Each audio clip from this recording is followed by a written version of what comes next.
Francie Octas Rabon. Bonjour, bienvenue dans la salle de Jet Tiger. Aujourd'hui, je vais te lire Histoire de France numéro 4.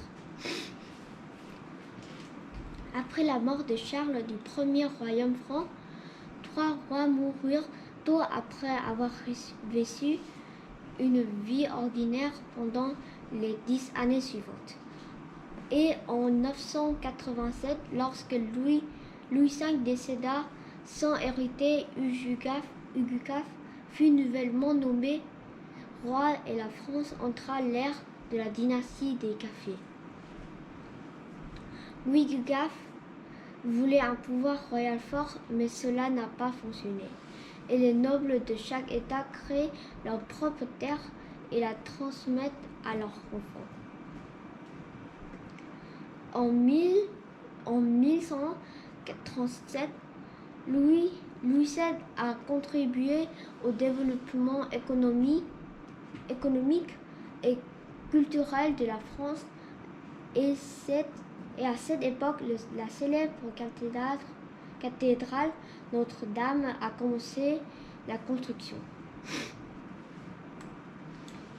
Après que son fils Philippe II est monté sur le trône en 1180, il a surmonté le prestige des nobles et a considérablement accru l'autorité de la famille royale.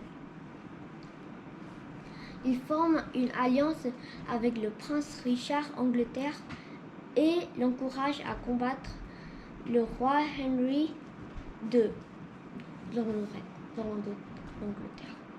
De cette façon, Philippe II a obtenu une partie du territoire au moment d'une géographie de pêcheurs. Puis lorsque qui s'appela le lion de l'Angleterre monta sur le trône, cette fois Philippe II incite Jean le roi lion à se battre pour le trône avec son frère aîné. Après être devenu roi, l'Angleterre, John a perdu toutes ses terres dans la guerre avec la France et a gagné sûrement de Real King. En plus de l'exploit de vaccine, l'Angleterre, Philippe II a laissé derrière lui l'exploit de décider de la ville mondiale de Paris comme capitale. À cette époque, les murs de la ville et les voiries sont réparés et la France de Paris est réanimer.